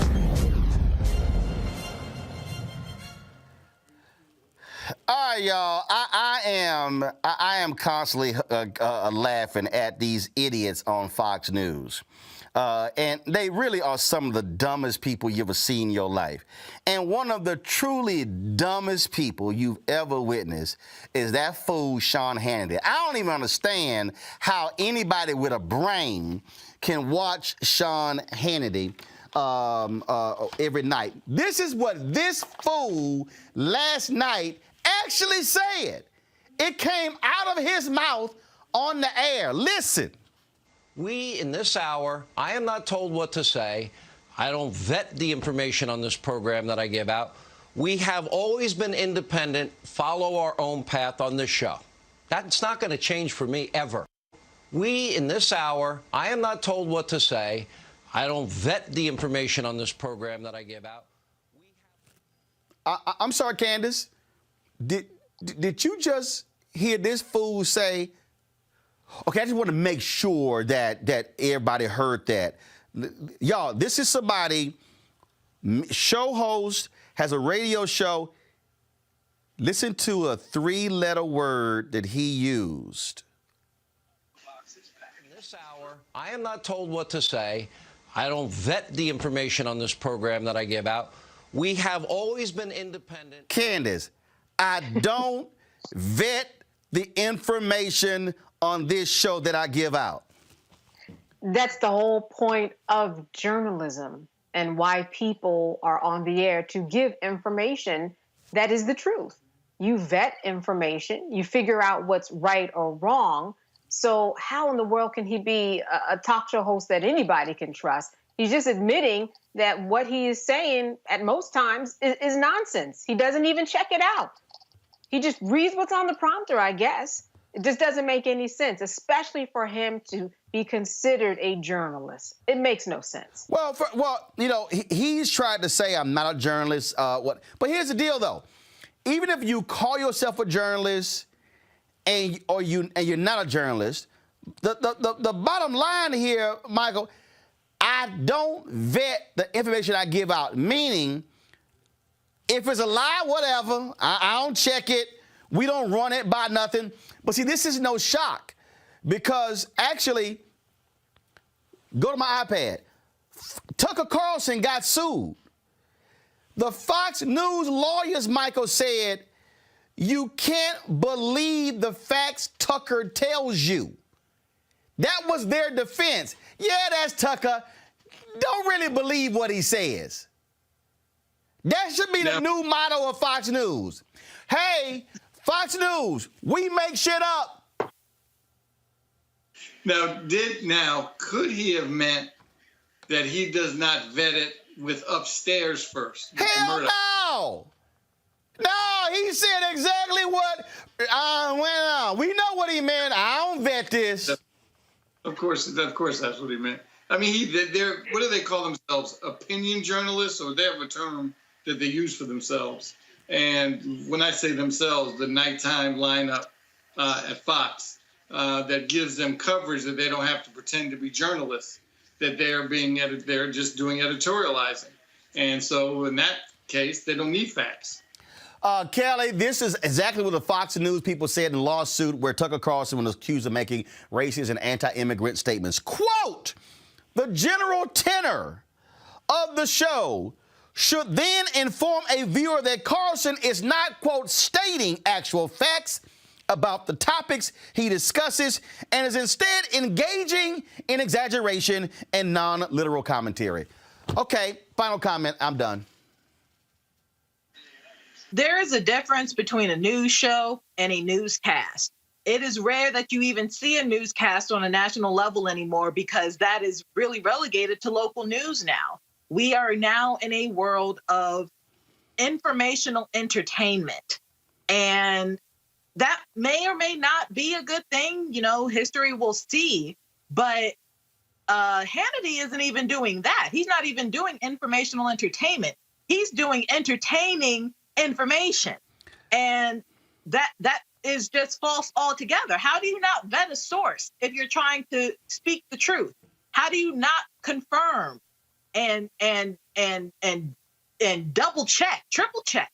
Because this is the only way a lot of people get any information regarding what's going on in this country. So for me, it's kind of like, how dare you even gloat about something like that? You are outright saying that I could be lying to you. I could not be, but whatever. That's insulting to the craft of journalism, right? And media as a whole. It's just wrong. Well, I'm cracking up laughing, Candace. You couldn't believe what I just read. You like, I know he didn't just read that. That's literally what the Fox lawyers asserted in court. And the judge agreed with him. Like, okay, yeah, they just say he exaggerates, he makes stuff up. Don't concern yourself with facts. I guess it's just telling us what we already knew, though. I mean, let's be real. If he's saying that he doesn't vet, well, then that just sounds like an admission. Yep, that's exactly what it is. All right, folks, Candace, Michael, Kelly, I certainly appreciate it. Thank you so very much. Please, no twerking in restaurants when Put That Ass in a Circle comes on. If y'all want to support Roland Martin Unfiltered, please go to our Cash App. You Cash App $RM Unfiltered, PayPal.me/R Martin Unfiltered, Venmo.com/RM Unfiltered. You can send a money order to New Vision Media, NU Vision Media, Inc., 1625 K Street Northwest, Suite 400, Washington, D.C., 2006. We've got a lot of folks who contribute to the show. I'm going to go ahead. I was going to read those today, but you know what? We're a little over time. I'm going to read those tomorrow. Folks, I certainly appreciate it. Thank you so very much for watching. Please support what we do. Those of you who watch on YouTube, you can subscribe right there on YouTube. Y'all, we give you stuff other folk don't give you. Why? Because we keep it real, keep it black, and we keep it unapologetic and unfiltered. I'm Roland Martin.